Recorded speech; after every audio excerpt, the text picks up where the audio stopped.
Alhamdulillah wa ala alihi wa sahbihi wa mawalah. Rabbi israh li sadri wa yassir li amri wahlul 'uqdatam min lisani yafqahu qawli. Amma ba'du. Bapak Ibu yang dirahmati Allah, alhamdulillah atas izin Allah kita bisa menyelesaikan sholat maghrib secara berjamaah. Nek kula telat. Kemudian Allah juga mudahkan kita untuk bisa berkumpul di masjid, di rumah, di antara rumah-rumah Allah untuk melanjutkan perjuangan kita bermajelis ilmu, meneguhkan lagi keimanan kita di muka bumi, memahamkan lagi diri kita dan keluarga kita akan syariat Allah Subhanahu wa taala, wabil khusus tentang anak-anak kita. Dan tema yang saya bawakan masih seputar tentang anak-anak akhirat, yaitu dengan ciri-ciri yang terakhir kalau nggak salah yang ketujuh, yaitu sering mengingat mati. Jadi anak yang baik itu yang sering mengingat mati. Anak saat niki sering jaluk mati. Benten nggih. Mengingat mati sama pengen mati itu benten. Kalau mengingat mati itu dia akan berusaha mengumpulkan bekal menjadi amal sholih. Nah, kalau pengen mati ya biar corone keendang mati gitu. Itu jelek kalau yang itu. Bapak Ibu yang dirahmati oleh Allah Subhanahu wa taala, ciri yang kedelapan yaitu seorang anak-anak akhirat itu adalah mereka yang menghargai waktu untuk beramal. Dia berhitung terus. Hari ini aku udah beramal apa, hari ini aku udah ngapain. Tapi nek mung lontang-lantung ibaratnya mboten napa-napa, cekelane HP ngegame wae gitu kan. Atau kemudian cekelane motor dolan wae gitu kan. Enggak ada hal positif yang dia kerjakan, maka itu jelek. Allah Subhanahu wa taala berfirman pada Quran surat Al-Mu'minun ayat 115, afahasibtum annama khalaqnakum abasa. Apa kamu mengira kalau kami itu menciptakan kalian itu cuman main-main? Enggak. Allah ciptakan kita niku serius. Saking seriusnya sampai Allah berikan semua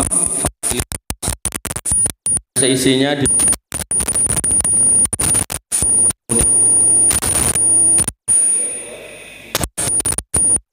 semuanya Allah berikan untuk kita dalam rangka menunjang kita beribadah. Makanya ayatnya sering kita dengar, tapi butuh penghayatan yang sedalam-dalamnya sehingga pengamalannya menjadi maksimal, yaitu bahwasanya wa ma khalaqtul jinna wal insa illa liya'budun. Tidaklah kamu aku ciptakan kecuali untuk beribadah. Pada pertemuan yang lalu ibadah niku enten kalih mahdoh dan ghairu mahdoh. Ibadah mahdoh niku nggih matur nuwun. Ibadah yang ritual kayak yang kita lakukan ini. Nah, ibadah ghairu mahdoh itu adalah ibadah yang bukan ritual tapi bisa bernilai ibadah. Yaitu apa kata Ibnu Taimiyah, ismun jami'un ma yuhibbullah wa yardahu, yaitu semua perbuatan manusia yang mendatangkan kecintaan dan keridhaan Allah. Nah, itu masuk kategori ibadah. Berarti kalau disambungkan dengan poinnya yaitu menghargai waktu untuk beramal, maka seorang anak akhirat, anak-anak yang solih, anak-anak yang baik itu akan memaksimalkan waktunya untuk ibadah. Apakah ibadah yang sifatnya ritual atau ibadah yang sifatnya non ritual? Paribasane ngeten, jenengan gadah putra, ya wayah salat bar salat kok pamit sinau. Nah, niku nek bocah sinau niku kinten-kinten diridhoi napa mboten kalih Gusti Allah? Pak, diridhoi to. Nah, karena diridhoi maka proses belajar dia itu berarti ibadah. Ngoten. Jenengan nggih ugi ketika jenengan sebagai kepala keluarga kok ndak mau kerja, nah niku nggak diridhoi Allah, berarti dosa. Sebaliknya jenengan kok kemudian kerja agar anak istri tidak kelaparan misal gitu, maka itu amal yang diridhoi Allah, maka itu bisa bernilai pahala. Tergantung bagaimana kita meniatkannya. Mungkin enten piyai mangkat kerja goleke panganan anak bojo pun bener niku, tekan dalan menggok main lah, menggok mendem lah, menggok tempat-tempat gak jelas lah. Nah, udah nilai ibadahnya hilang. Sepatan ugi jenengan dari rumah berangkat ke sini, bismillah aku meh salat, pun ngangge sarung, ngangge rasukan, ngangge kopiah gitu kan. Begitu sampai masjid, niat masih lurus. Begitu sebelahnya carie, lurai pun cekel kejaksaan. Sebelahnya lurai carie gitu kan. Wah, leng sholat jadi beda. Biasanya ngomong Allahu Akbar, jadi Allahu Akbar. Wah, niku ya pahalanya rasido meneh gitu kan. Ngoten nggih. Terus apa yang sudah baik dari sisi niat niku jangan dibelokkan. Nah, niku penting niku. Karena hidup kita niku harus berpusat pada satu kondisi di mana kita menghabiskan waktu kita untuk ibadah. Makanya di awal tema niki saya sampaikan ini temanya seolah-olah tinggi putron jenengan, nggih leres gak salah. Tapi hakikatnya kita juga anak gitu. Artinya ya buat kita juga. Nah, kalau kita sudah paham nanti memahamkan putra niku gampil, tapi nek orang tuane ndak paham-paham tentang ini ya, ngandani putrane nggih susah. Makanya nggih anak-anak akhirat berarti nggih termasuk kita itu akan menjadi orang-orang yang berorientasi akhirat dan insya Allah menjadi ahli surga pada kondisi surga yang paling tinggi, yaitu mereka yang faham benar kalau mereka itu hidup tidak buat gojekan dolanan tok. Dolan atau dolanan boleh mubah, tapi tidak boleh berlebihan. Makanya satu-satunya gojekan atau dolanan yang banyak pahalanya itu sama anak istri. Ngoten niku ya enek wong nyandai, nek karo anak bojone tanggane entuk ora. Anak bojone dhewe gitu, mboten sah nggone tanggane. Makanya Bapak Ibu yang dirahmati oleh Allah Subhanahu wa taala, niku ciri yang ke-8, menghargai waktu untuk beramal. Dan amal itu mahdoh dan ghairu mahdoh, yang sifatnya ritual maupun yang tidak ritual. Yang sifatnya ritual sudah saya sampaikan kaidahnya, hukum asalnya semua bentuk ritual itu tidak boleh kecuali ada perintahnya. Yang sifatnya non ritual, hukum asalnya semuanya boleh kecuali ada larangannya, kan ngoten pertemuan yang lalu. Bapak Ibu yang dirahmati oleh Allah Subhanahu wa taala. Nah, ciri-ciri anak akhirat lagi yang ke-9, ini cirinya ten kata. Nah, terus mungkin beberapa kali pertemuan. Yang ke-9 yaitu menjauhi maksiat dan dosa. Jadi kalau kemudian putra jenengan kok mudah dijak bermaksiat, mudah dijak berdosa, nah ini berarti jenengan harus mulai berpikir, iki berarti dudu anak akhirat, anak donya. Didik duit, angger jaluk ora gelem sithik mesti jaluke akeh. Terus berarti kayak akeh ndang entek, mesti enek masalah. Sing diujet-ujet iki lah, sing kok enek masalah karo iki lah, ngono lah gitu kan. Nah, kalau udah kayak gitu jenengan harus hati-hati. Dan dalam kondisi mencukupi apa yang diminta oleh anak-anak yang seperti itu enggak selalu menjadi kebaikan. Saestu.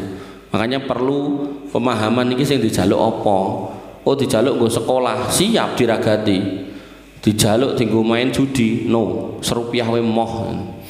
Dijaluk tinggi mundut minuman keras, jangan dikasih walaupun satu tetes ndak boleh. Makanya Bapak Ibu yang dirahmati oleh Allah Subhanahu wa taala, nggih.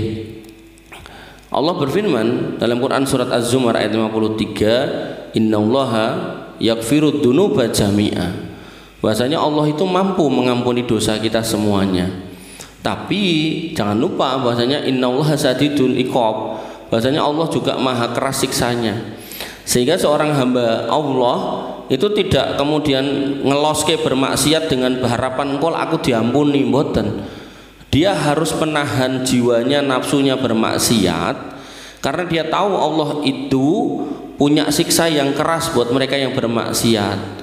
Kok sudah setengah mati berjuang delalah, satu ketika terjatuh dalam kemaksiatan, namanya menungso toh, maka harus bertobat. Sehingga nanti Nabi mengatakan bahwasanya kullu bani Adam khotoun wa khairul khotoina tawabun. Setiap kita anak Adam itu orang-orang yang punya bakat untuk berbuat dosa. Untuk nuwun jazakallahu khair. Pasti punya dosa kita itu, ndak mungkin ndak. Makanya nek enten piyai kok ngomong randi dosa nyekel kunci surga, tak roh wonge kaya ngopo. Paling kaya tanggane jenengan kae. Alah. Wis modelane ngono wis ra mungkin gitu. Nah, makanya ndak ada orang sehebat apapun pasti berbuat dosa. Bahkan yang jenengan lihat sebagai ustadz, kiai, gus, jenengan juga nggak tahu apa yang mereka perbuat di dalam rumahnya. Makanya aslinya yang paling tahu tentang seseorang itu siapa toh? Istrinya. Istrinya. Makanya rata-rata ustadz, kiai gitu nek ngisi ceramah nu bojone mau ngrungokke. Ngerti asline soalnya gitu. Makanya Bapak Ibu yang dirahmati oleh Allah Subhanahu wa taala nggih. Ini menunjukkan bahwasanya kita itu berpotensi berbuat dosa, tapi bukan berarti ngenengke untuk berbuat dosa. Dibedakan. Oh, adapun orangnya sudah bismillah hati-hati kok ya akhirnya kejeblos gitu kan. Ya sudah, itu manusia. Dan jenengan jangan gelo gitu kan. Ya, wong itu ya menungso gitu kan. Cuman ya tadi itu, di antara manusia-manusia yang berdosa itu dia ada di sebelah mana? Kalau dia termasuk orang yang memperbaiki diri itu masih baik, ngoten.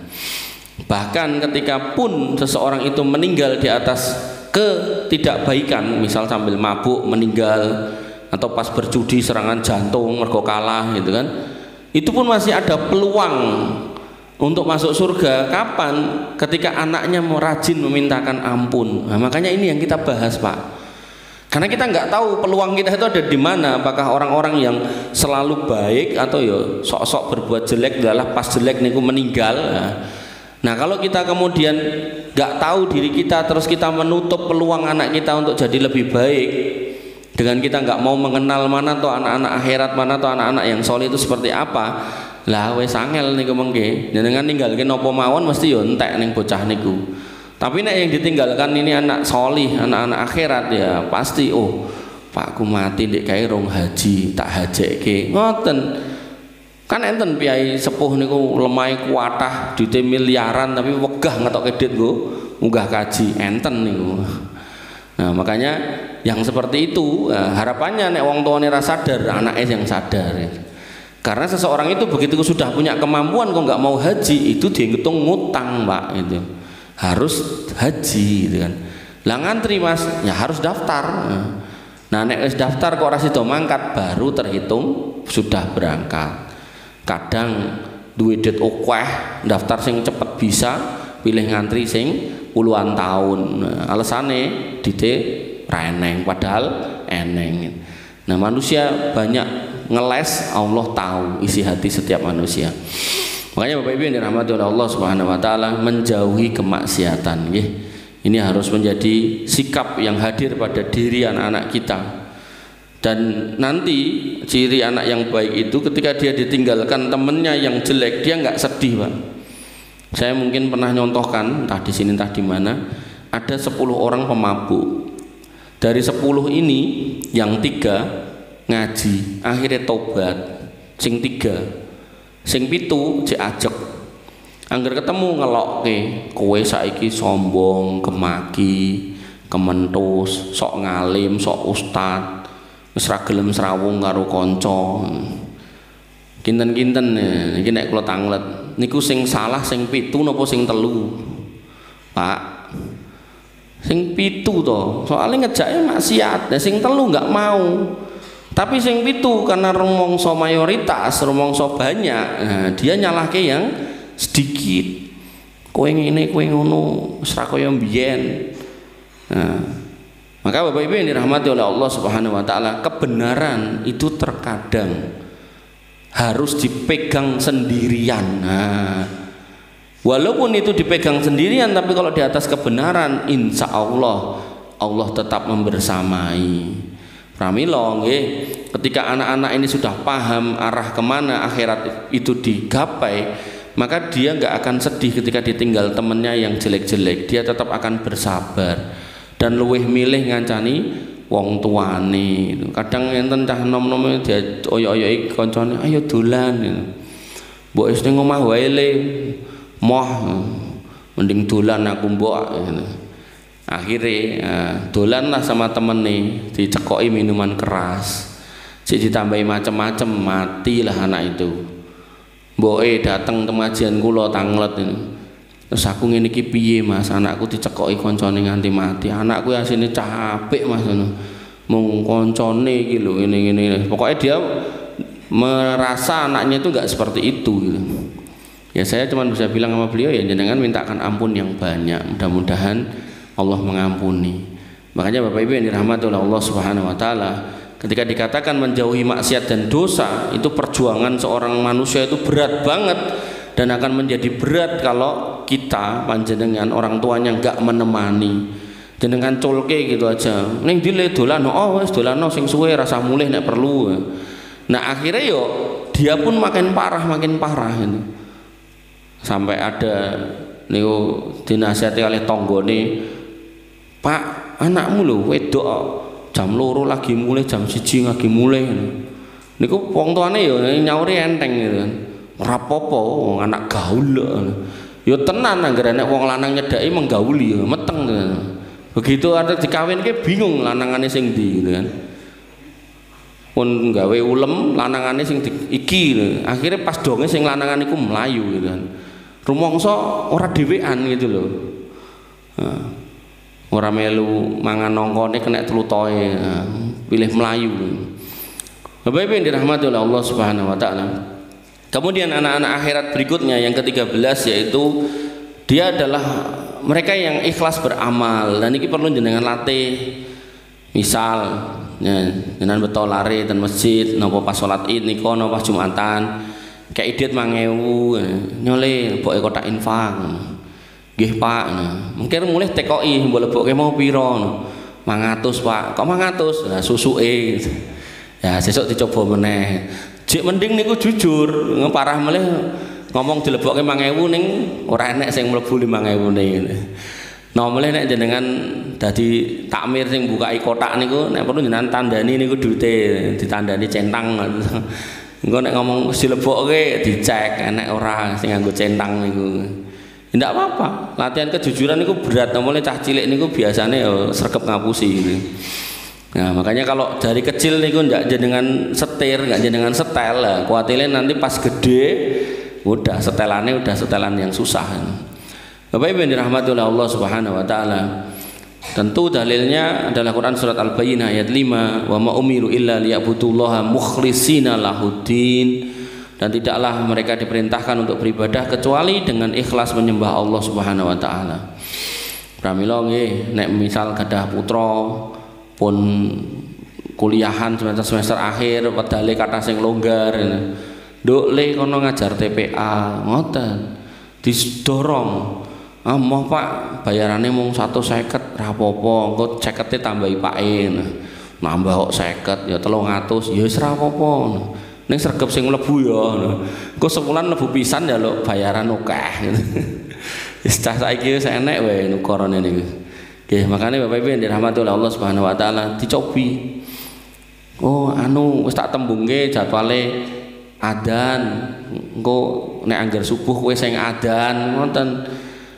Makanya anak-anak muda gini kalau nggak dikasih apa istilahnya semacam tanggung jawab, nah mulai semua urusan itu dicekel orang-orang tua, wah udah cah nom-nom ini pilih rangitok ning masjid, pilih dolan, pilih kemana-mana. Tapi kalau jenengan kasih amanah itu kan raketan masang kamera, raketan adzan, raketan misal nopo kloso nopo. Nah mereka akan berusaha untuk hadir gitu. Nah nanti tinggal orang tuanya ya memotivasi.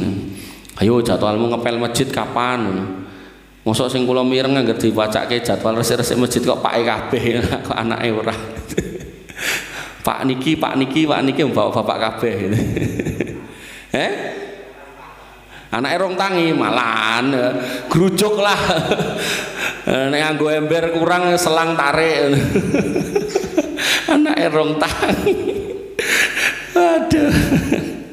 Ya Allah, anak rong tangi. Dan sebenarnya lho, kula ngangge resepe mertua kula, nggugah anak niku daripada nganggo swara engko malah gerok nganggo banyu nelesi kasur. Mang golek minyak kampak niku lho. Dikantongi leletke irung, tutup kantongi. Wis kuwi genah tangi niku. Nek mboten medicated oil niku nggih pedese pol niku. Ten irung nggih mboten ten moto. Genah tangi niku. Engko tinggal nek nesu ditenteni. Ngopo kowe meh nesu? Adan kae lho ora krungu. Lah nek gugah siji kula sing anake 6 ya kemeng. Lewat dileleti siji sret. Tak enteni kok adoh endi sing nesu. Wah, mulai sing gedhe dhewe wis mulai meh nesu. Delok kula mlipir ngalih. Ngoten. Jadi harus lebih cerdas daripada putrane. Mosok ngalah karo putrane gara-gara ora tangi. Bapak Ibu yang dirahmati oleh Allah Subhanahu wa taala. Nggih. Dan kemudian ciri yang ke-11, anak yang solih, anak yang berharap akhirat itu selalu mengharap pertemuan dengan Allah. Maksudnya apa? Semua amalnya itu untuk Allah. Dia berbuat baik pada manusia untuk Allah. Dia berbuat baik pada orang tuanya untuk Allah. Makanya kula ten mriki niki 2 atau 3 kali saya itu ditanya, nek wong tuwane kuwi jaman urip kuwi pelite ra karo-karuan apa nek aku gedhe ngene iki ya kudu berbuat baik sama dia Pak Ustadz ini. Hooh aku ngono. Padahal dia dulu enggak ngopeni saya. Kula ora arep tekok Pak sing ndi itu mboten.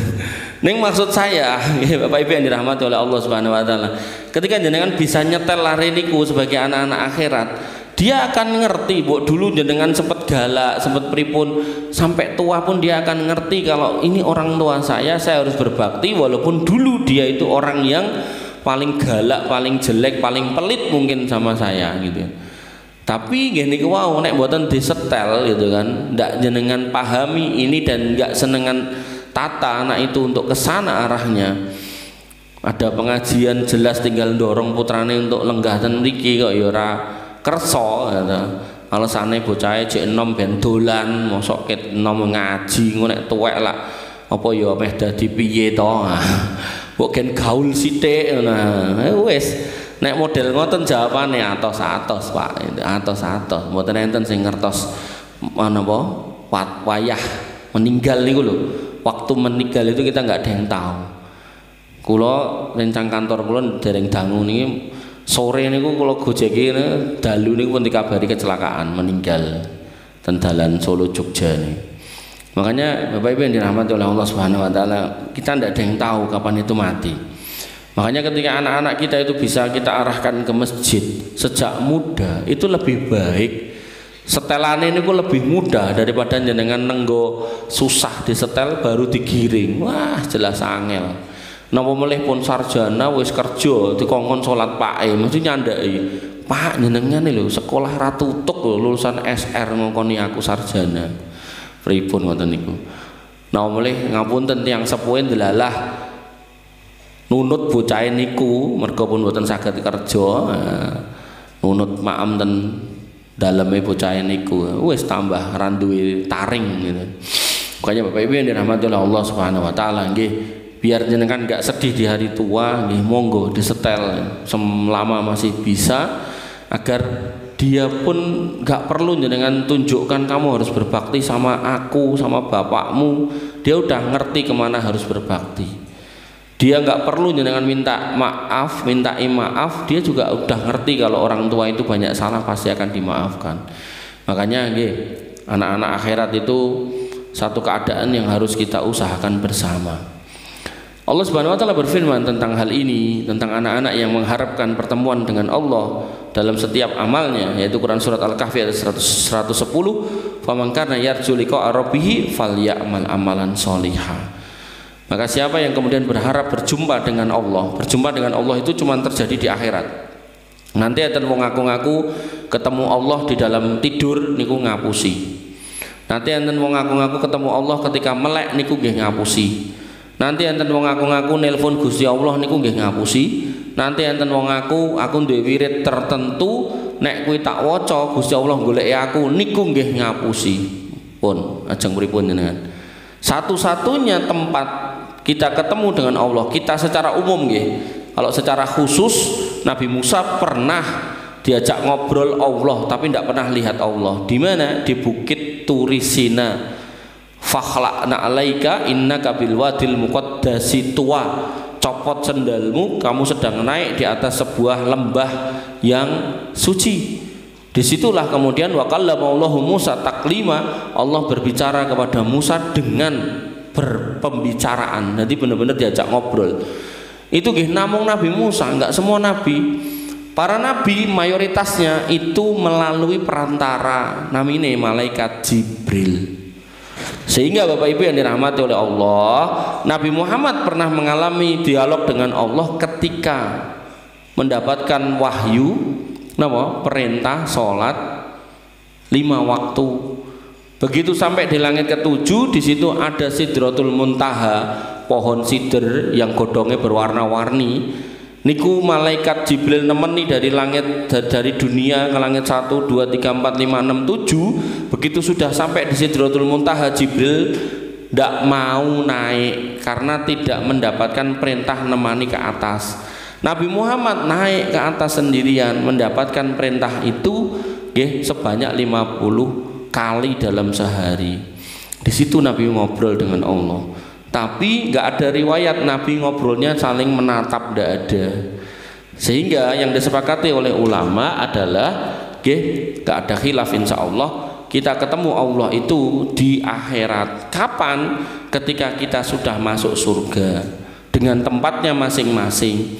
Ketika sudah ada di tempatnya masing-masing, semua minta apa dikasih. Sampai ada wanita yang dulu di dunia nggak pernah hamil, niku njaluk meteng niku nggih dikasih. Tapi lamanya tidak selama di dunia. Melahirkan yo cepet, tidak sesulit di dunia.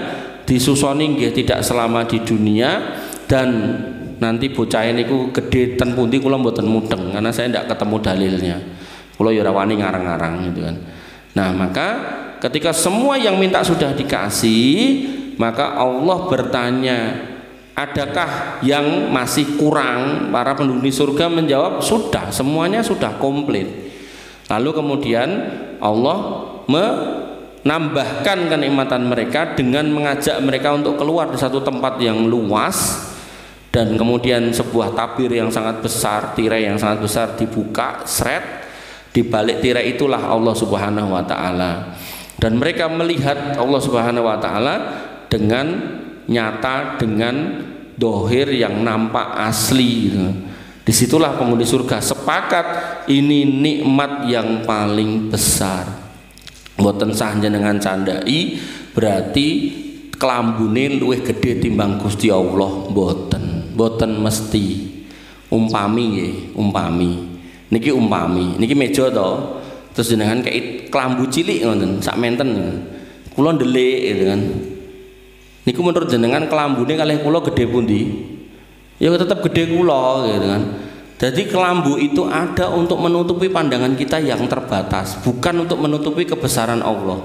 Niku penting, karena nanti ada orang yang menolak hadis ini karena dia melogika manusia. Berarti, wis nganggo berarti ngono ya. Makanya Imam Malik itu punya kalimat yang sangat indah dalam konteks memahami Allah, yaitu al-istiwa'u ma'lumun. Apapun terkait dengan Allah kita udah paham itu kalimat itu maknanya apa. Wal kaifiyatu majhulun, tapi bagaimana teknisnya terkait Allah itu nggak ada orang tahu. Wasu'alu anhu bid'ah, dan mempertanyakannya tentang Allah itu sebuah kesalahan. Makanya Bapak Ibu yang dirahmati oleh Allah Subhanahu wa taala, ketika ada hadis yang menyatakan Allah itu turun ke langit dunia sepertiga malam terakhir dan mencari melihat mana hamba yang meminta Allah akan beri, mana yang minta ampun Allah akan ampuni, maka ndak usah ditekokke meduke piye, nganggo apa, mboten usah. Nganggo medhuk apa ya iso, mboten usah. Pertanyaan-pertanyaan itu enggak pernah muncul di kalangan para sahabat, tabi'in, tabi'ut tabi'in, dan para ulama yang sholih, enggak pernah muncul. Makanya zaman dulu ada seorang sahabat yang niki babe tauhid asma wa sifat nih, yang nempeleng budaknya. Jadi beliau ngitung budaknya ini perempuan, tiket ngangon wedhus, wedhuse niku menurut dia cacahe kurang. Nesulah ini tuane, budake tempeleng, plak. Nyesel dia, kok tak tempeleng yo. Terus konsul sama Nabi SAW. Ya Rasul, kula wau pun ngeten nggih budak kula. Pripun nek kula bebaske? Kata Nabi, kosek aja mbok bebaske sik. Bocahe konen rene. Didatangkan. Begitu kemudian didatangkan, Nabi mengatakan dengan kalimat yang mana kalimat ini bisa jenengan pakai untuk ngecek calon mantu. Napa kalimat yang pertama? Aina Allah. Allah di mana, Mbak? Kata budak ini, huwa fis sama, dia di langit. Wis ora njelaske langit sebelah ngendi lagi ngopo mboten, pokoknya dia di langit, di atas menika. Kemudian Nabi bertanya lagi, waman ana, aku sapa? Kata budak itu, panjenengan Rasulullah sallallahu alaihi wasallam. Nabi langsung ngomong ke tuannya, aktikha fa innaha mu'minah, bebaskan iki wong beriman. Langsung dua pertanyaan niku. Pramila mungkin nek jenengan gadah napa lare setri ya enten sing ajeng nglamar tekoki. Aina Allah. Ndak usah ditekoki Gustimu sapa atau Robmu sapa niku genah jawabane Allah. Tapi tekokane aina Allah. Allah ning ndi Mas? Ten pundi nggih? Mboten mudeng kula. Wis mulya sik ngaji meneh. Ngoten. Nabi Muhammad ki sapa Mas? Jelasno secara singkat. Sinten nggih? Nggih niku nabine wong Islam. Ya kurang komplit. Nabi yang diutus di sini berdakwah sekian lama membawa kitab ini, inti dakwahnya ini lah ngoten. Bapaknya namanya ini, ibunya namanya itu. Nah, itu semua terangkum dalam pelajaran usulus salasah, prinsip yang 3. Bapak Ibu yang dirahmati oleh Allah Subhanahu wa taala. Ngoten nggih. Jadi kembali ke sini, maka seorang anak yang baik, seorang anak yang berorientasi akhirat, dia selalu menjadikan sebab akhirat itu tujuan dari beramal. Jadi bukan karena dunia, bukan. Nek ngoyak-oyak dunia entek, akhirnya dunyane wong liya ya dijikuk juga gitu kan. Ndelalah jikuke orang ngejak carike, jadi carike ra ketut. Ya, Pak RT mriki nggih dijakno mboten? Mboten, alhamdulillah aman. Bapak Ibu yang dirahmati oleh Allah Subhanahu wa taala. Ciri ke-12 berharap kemuliaan akhirat. Nah, hampir mirip dengan yang di atas ya. Disebutkan pada Quran surat Yunus ayat 26, lilladzina ahsanul husna wa ziyadah. Bagi orang-orang yang berbuat baik ada pahala yang terbaik dan tambahannya. Tambahan ini ku napa? Pahala terbaik niku surga, tambahan ini ku ningali kepanggih Gusti Allah. Nah niku. Pun kula jelaske, Bang. Kemudian ciri yang ke-13, yakin bahwa kehidupan akhirat niku hakiki. Harus yakin. Wa inna daral akhirata lahyal hayawan. Sesungguhnya kampung akhirat itu kehidupan yang sebenarnya. Pramila dalam sebuah ayat Allah berfirman, ya ayyuhan nas, wahai manusia, inna rabbakumullahu alladzi khalaqakum walladzina min qablikum la'allakum tattaqun. Sesungguhnya Allah Rabbmu itu yang menciptakan kamu dan orang sebelum kamu. Artinya orang yang sebelum kita dulu, entah mbah kita entah bukan mbah kita, itu pernah ada dan sekarang sudah enggak ada, dan mereka hari ini ada di persimpangan jalan. Apakah orang beruntung atau tidak tergantung pilihan hidup mereka waktu hidup.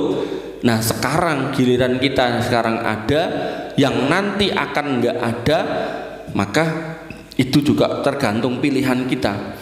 Kalau kita milih menjadi orang-orang yang tidak beriman kepada Allah, ya sudah, maka kita akan susah jalan kita ke sana.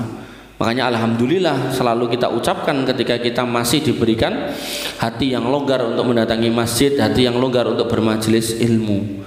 Ngoten. Makanya Bapak Ibu yang dirahmati oleh Allah niku perlu jenengan syukuri. Karena pada akhirnya nanti kita nggak ada dan datanglah anak turun kita, mereka pun nanti harus ada pada pilihan menjadi orang beriman atau tidak. Makanya orang-orang yang terbaik adalah orang-orang yang ngerti kalau kehidupan hari ini tuh nggak lama. Saya itu nggak lama. Makanya saya sering sampaikan nggih, orang Jawa itu nggih mengatakan orang yang umur 50-an itu seket seneng-senenge ketuan. Di mana dia tabiatnya harusnya kembali ke jalan Allah. Fafiru ilallah, fafiru ilallah, buru-buru ke jalan Allah, larilah ke jalan Allah. Wasari'u ila magfiratin min rabbikum, berlomba-lombalah kepada ampunan Allah. Itu untuk orang-orang yang umur 50, umur swidak ya harus banyak remnya harus dipakemke. Sejatine wis wayahe tindak gitu kan. Oh kok aku saiki wis 75 Mas, alhamdulillah berarti dikasih bonus banyak gitu kan. Tinggal dimaksimalkan. Makanya Nabi SAW mengatakan terkait orang-orang yang umurnya panjang, bahwasanya sebaik-baik manusia itu yaitu mantula umruhu hasuna amalu, ditambah umurnya ditambah amalnya yang baik. Nanti ada di video niku teng daerah Tuban napa pundi niku Mbah Kakung sepuh-sepuh niku nglempak niku piyai gangsal napa sekawan niku kedep meja isine bir itu. Padahal yo nganggo klambi kokoh nganggo kethu gitu kan cobi.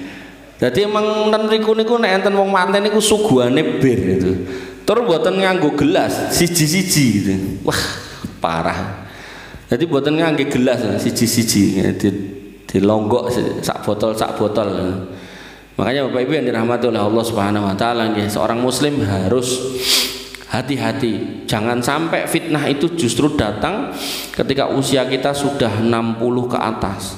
Kalau sudah kayak gitu, wah susah nanti balik kene niku susah. Balik kene susah. Dan parah melih saat durunge balik malah diparingi pikun. Wah, wis tambah susah melih. Pikun niku akalnya diangkat. Berarti udah kayak orang ngapunten, orang gila. Maka hukumnya adalah bagaimana dia sebelum pikun. Nah sebelum pikun ratau sholat, ya dia berarti dia nggak punya amal baik, nol gitu. Tapi kalau sebelum pikun dia ahli sholat, ahli dzikir, ahli majelis ilmu gitu kan, maka celengannya kathah. Sehingga sejak beliau pikun sampai meninggal itu nggak akan ada beban dosa walaupun dia nggak sholat atau sholat bola bali, sholat di bulan bali ini kan enten piye ngoten niku to. Nah itu ndak apa-apa, dia ndak dosa. Kan jadi musibah kalau kemudian rasra tahu sholat, ahli maksiat, begitu sudah tua umur 67 malah pikun gitu. Ning arep tobat kapan gitu. Nah, pikun tak kon sholat ya ndak bisa. Kewajibannya udah dicabut. Berarti hukum pahalanya sudah nggak berlaku buat yang bersangkutan. Wallahu alam gitu. Bapak Ibu yang dirahmati oleh Allah Subhanahu wa taala, nggih, akhirat niku yang kekal. Walal akhiratu khairu wa abqa dalam ayat yang lain. Akhirat itu lebih baik dan lebih kekal. Pramila seorang muslim orientasinya harus akhirat. Kemudian termasuk ketika kita memahami bahwasanya akhirat itu adalah kekekalan, maka kita diminta untuk berdoa, Allahumma la taj'alid dunya akbara hammina. Ya Allah, jangan jadikan dunia ini sebagai tujuan terbesar kami, wala mablagha ilmina, dan jangan menjadi puncak harapan tujuan dari ilmu kami. Jangan sampai kami itu ngaji sekolah itu karep-karepe mau golek donya. Ada piyai niku kan sekolah ra rampung-rampung, bahkan gitu, bahkan nanti lulus doktor sesuk niku sesuke pensiun gitu. Tapi ilmu nih ilmu dunia gitu kan. Nah, pengarep-arep mungkin begitu lulus pengen jadi dosen ben iso kerja meneh gitu kan. Nah, musibah ngoten niku. Artinya ketika jenengan termasuk yang menuntut ilmu sampai tua bagus, tapi pastikan niatnya itu bukan sekedar untuk dunia gitu loh. Jadi harus untuk akhirat. Apa itu? Monggo ilmu apa aja. Jenengan kuliah di usia tua, misal kuliah peternakan, apa boleh? Boleh. Tapi niatnya adalah ilmunya mau tak aplikasikan. Ben wong sekampung kuwi duwe ternak dhewe-dhewe, mandiri kampungnya, tidak tergantung pada kampung lain atau bahkan negara lain. Indonesia misal gitu. Indonesia biar mandiri, swasembada pangan. Nah ini niate alhamdulillah jenengan belajar di usia tua bagus. Makanya Bapak Ibu yang dirahmati oleh Allah Subhanahu wa taala, dan belajar juga nggak harus di bangku kuliah nggih. Makanya bapak saya itu kan nek kon nandur napa mawon itu kan pinter itu. Sampai enten piyai kampus niku, Pak mang nanem niki. Lah nggih napa? Mengke kula nggih penelitian, mengke terus hasilnya kula dadekke jurnal. Dan nek jenengan pun angsal jurnale dadi napa? Ya kula engko dadi profesor. Nek kula statuse napa? Ya mbae profesor yae ngono. Ini kan mboten enten sing ngekeki gitu loh.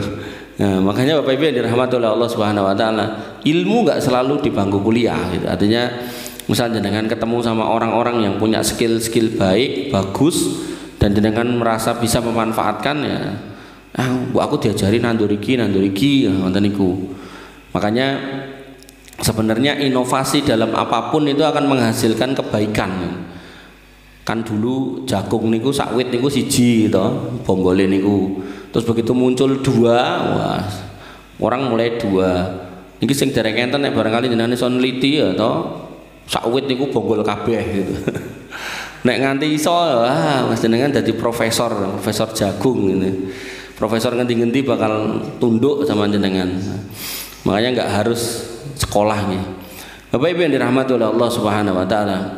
Kemudian ciri yang ke-14, nah, kebalikannya dengan berharap kehidupan akhirat, maka ciri yang ke-14 yaitu selalu memandang dunia niku hanya sebagai barang titipan. Allah berfirman pada Quran surat At-Taghabun ayat 15, innama amwalukum wa auladukum fitnah.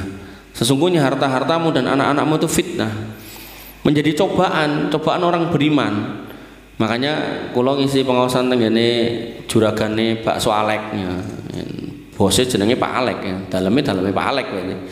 Pak Aleknya enten tesih 50-an masih seger. Niku saya jelaskan ayat ini bahwasanya kita itu dicoba di dunia niku mboten mung kekurangan gitu. Nah niku Pak Alek niku enten pojokan delalah piye ini. Niku dicoba sama Allah dengan apa? Kekayaan. Jadi cobaan orang niku benten-benten, enten yang dicoba duitnya kurang, kira-kira gelem sabar apa ora. Nanti ada orang yang dicoba dengan duitnya berlebih, dia mau bertakwa apa enggak? Jenengan nek ngerti wong sugih tapi ra bertakwa, niku rumangsa bosen mangan daging napa mawon, niku golek daging sing aneh-aneh gitu kan. Pengen mangan daging beruang lah. Ten Cina niku sampai sing jenenge macan niku lho, niku diternak kaya ternak wedhus. Tujuannya napa? Nggih dipangan. Mengke enten sop kuku macan, enten sop siung macan, ngoten niku lho. Niku wong kurang gawean gitu kan. Berarti macane niku lemu-lemu kaya napa niku? Kaya babi niku buder-buder ngoten niku. Nah, maka Bapak Ibu yang dirahmati oleh Allah Subhanahu wa taala, itulah orang-orang yang kemudian dia dicoba dengan dunia yang justru dunia itu dalam kondisi berlebihan. Makanya panjenengan nggih wallahu alam mungkin yo pengen dadi wong sugih ya ta Pak, ya ta Bu. Tapi kok ora sugih-sugih, niku saya memahami atau meyakini ada hikmah di balik itu apa? Allah lebih senang melihat jenengan dalam kondisi seperti ini, dengan kondisi finansial yang biasa-biasa aja, tapi sergap ibadah, sergap majelis ilmu. Ngoten. Jal kok nek ngerti-ngerti wong siji dikei 2 miliar. Sesuk pengajian nak paling isine mung wong loro. Sing ra kumanan 2 miliar. Apa nek ra sing iki sing tugas iki. Makanya niku cobi jenengan penggalih. Nggih. Lah berarti aku rasa njaluk sugih, mang nyuwun mboten napa-napa. Barangkali nanti yang minta bapaknya tapi yang dapat anak cucunya kita ndak tahu, wallahu alam. Makanya dalam surat Al-Kahfi niku lho, itu ada 2 orang anak yatim yang dia punya tinggalan mas-masan harta benda milik bapaknya yang disimpan di bawah galian rumah sama bapaknya. Tujuannya mengko nek gede ben dibongkar iso dinggo modal itu loh. Delalah rumahnya meh rubuh, lewatlah malaikat, lewatlah Nabi Musa sama Nabi Khidir, diperintahkan oleh Allah untuk memperbaiki bangunannya. Padahal warga di kampung situ dimintai makan sama minum oleh 2 orang nabi ini, sak kampung kompak dadi wong pelit. Ternyata salah satu wargane lari niku wau. Terus sama Allah ken jejeke bangunannya supaya harta bendanya ini tidak ditemu orang lain, nunggu bocah gede nanti biar dia sendiri yang make. Nabi Musa awalnya nggak mau, ngapain harus tak bangunkan, wong sak kampung pelit kabeh jaluki ngombe ora dikeki, iki kok malah dikongkon ngedeke bangunane warga situ. Jadi saking pelite warga situ, omahe anak yatim sing meh rubuh iki ora digagas sama warga situ. Tapi apa kata Allah? Wa kana abuhuma sholihan. bahwasanya bapak dari anak ini itu orang solih, sehingga kesolihan bapak itu menghasilkan kebaikan buat anak. Ibnu Katsir menjelaskan bapaknya niku mboten bapaknya langsung, bapak terus kakek, buyut, canggah, wareng gitu, sampai 7 ke atas. Jadi 7 generasi sebelumnya itu yang solih itu. Jadi ngisor-ngisore ya ora patek solih, yang paling solih sing 7 niku. Makanya Bapak Ibu yang dirahmati oleh Allah, jenengan hari ini jadi orang solih gitu, jenengan hari ini rajin berdoa, rajin meminta, ya alhamdulillah nek itu dikabulkan buat jenengan, alhamdulillah. Nek mboten mengke kabulten putra jenengan nggih alhamdulillah. Nek mboten ten putu jenengan nggih alhamdulillah. Nek tesih mboten ten buyute jenengan ya alhamdulillah. Nek perlu mungkin ten udek-udek siwur niku ya alhamdulillah. Lah aku ya ora nemoni Mas, aku ora menangi. Mboten menapa, alhamdulillah wae pokoke gitu kan. Makanya Bapak Ibu yang dirahmati oleh Allah, dalam Islam nggih kesolihan kita itu enggak akan ada ruginya, apakah kepada kita, keluarga kita, anak kita, cucu kita, sampai ke keturunan yang entah yang keberapa, enggak akan ada ruginya. Pramila nanti dalam nabi-nabi Bani Israel niku Nabi Yakub punya putra Ishak, kemudian punya putra Ismail. Dari Ismail ini turun, ini enggak ada nabi, terus muncul yang paling bawah niku Nabi Muhammad. Adapun dari Ishak sampai ke Nabi Isa itu ada kalau nggak salah 13 nabi di dalamnya. Makanya kalau dipikir-pikir jane loh ya, wong Bani Israel niku sing sakniki niku ten Palestina niku jane ini kan mbah-mbahe wong nabi-nabi kabeh gitu. Tapi ya dadine kaya ngono gitu. Adapun orang Arab gitu kan, dari Ismail ke Nabi Muhammad itu nggak ada nabi. Bahkan mulai muncul kejahiliahan Arab itu di situ gitu.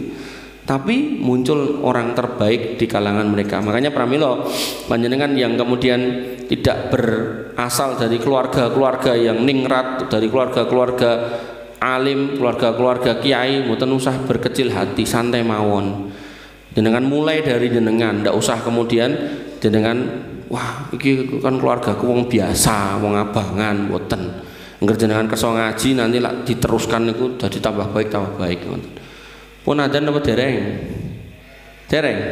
Kirang pinten jam? 5 menit. Nah, makanya kemarin kula niku mlampah ten Slamet Riyadi kali anak kula sing nomor 1. Wong loro tok ajeng ten masjid dan Slamet Riyadi belakange McDonald niku enten balai dakwah Muhammadiyah. Nah, gedungnya dilalah dhuwur enten tulisane balai Muhammadiyah, masjid balai dakwah Muhammadiyah napa-napa ngoten. Kula sanjang kali anak kula, kae datukmu. Nek bojo kula wong Minang, dadi nek nyeluk Mbah Kakung niku datuk. Ya cara biyen enten film Datuk Maringgih niku lho, niku film Minang niku. Nah, datukmu kuwi mbiyen jaman urip, gaene ngaji ning kono ngene. Kalih mlaku ajeng mriku gitu kan. Terus mbahmu, berarti bapak kula, kuwi jaman nom ketua pemuda Muhammadiyah gitu. Zaman nom, pun tua nggih mboten enten napa persatuan mbah-mbah Muhammadiyah mboten enten. Terus mbokmu kula saja kuwi dosen ning Universitas Muhammadiyah. Terus adike datukmu, adike mertua kula ten Lampung. Itu sampai hari ini masih hidup, saya bilang gitu. Niku sesepuhnya Muhammadiyah Lampung gitu kan. Dadi kowe kuwi duwe mbah-mbah sing ora biasa gitu. Makanya nek kowe mung dadi anak sing biasa-biasa rugi gitu. Saya bilang gitu ke anak saya, nah kok dadine apa ya saya nggak tahu. Tapi Pak, tadi loh Bani Israel dari sejak Nabi Ishak sampai ke bawah itu nabi-nabi banyak. Tapi hasilnya ngoten niku gitu. Jadi itu juga nggak jaminan, itu cuma metode saya menyampaikan agar dia teringat gitu. Sebagaimana ketika Nabi Yusuf alaihissalam digoda sama Zulaikha, wong lanang ganteng digoda wong wedok ayu. Nah, ya pasti padha geleme. Kok ngerti Mas? Ayat mengatakan idhammat huwa hamma biha. Sing wedok gelem, sing lanang yo mau. Laula ar-ra'a burhana rabbi, kalau bukan karena melihat burhan petunjuk dari Allah Subhanahu wa taala, yang mana petunjuknya itu dinampakkan wajah bapaknya yaitu Nabi Yakub yang solih, yang tidak pernah berbuat maksiat, Maka begitu dinampakkan, maka si Yusuf alaihissalam langsung menolak itu wong wedok ayu gitu kan. Nah, kenapa kok ayu karo ganteng? Ya soalnya nek lanang ganteng wedoke elek, lanange yo moh to gitu. Wedoke elek lanange wedoke ayu lanange elek yo wedoke yo moh. Makane niki sama-sama ganteng dan cantik gitu. Maka begitu dua-duanya mau, nah Yusuf dikasih hidayah oleh Allah, dinampakkan bapaknya. Makanya pentingnya menjadi bapak yang baik, bapak yang solih, memperbaiki diri, banyak-banyak istighfar, banyak-banyak minta petunjuk kepada Allah Subhanahu Wa Taala. Itu akan punya efek kepada putra jenengan di samping diluruskan, didakwai, diajari, dikandani. Nek perlu tadi wayah sholat yo ditangeki. Jadi jangan sampai menyerah kalah sama putrane dengan alasan kesel lah segala macam, ampun. Mungkin kata-kata indah ngenten. Tadi ada orang nulis gini, jangan menikah dengan laki-laki yang tidak sholat. Kalau Tuhannya saja tidak diperhatikan, apalagi kamu, ngoten. Niku nek wong lanang karo wong wedok, niki nek bapak karo anak atau orang tua sama anak nggih sami. Jangan sampai putra jenengan enggak sholat. Karena kalau Tuhannya aja tidak dipedulikan, napa meneh wong tuane. Ngoten, Pak. Nah, pramila jenengan niku wau penggalih saestu-estu nggih pripun carane selain nggih jenengan memperbaiki diri, ya kita juga, saya juga, maka anak-anak itu juga harus kita luruskan. Nah, kalau sudah seperti itu kita tambahi dengan doa, mudah-mudahan Allah mengabulkan sehingga solehlah si bapak dan si anak ini, orang tuanya, ibunya juga tentunya. Wabillahi mengatakan Bapak Ibu yang dirahmati oleh Allah Subhanahu Wa Taala, insya Allah masih berlanjut dengan tema yang sama, yaitu ciri-ciri anak-anak akhirat, yang harapannya bisa menyadarkan, memberikan tambahan informasi kepada kita pentingnya memiliki anak-anak akhirat atau menjadi anak-anak akhirat, karena memang kehidupan abadi itu di akhirat sana, bukan di sini. Kurang lebihnya saya mohon maaf. Alafu minkum subhanakallahumma bihamdika asyhadu an la ilaha illa anta astaghfiruka wa atubu ilaik. Assalamualaikum warahmatullahi wabarakatuh.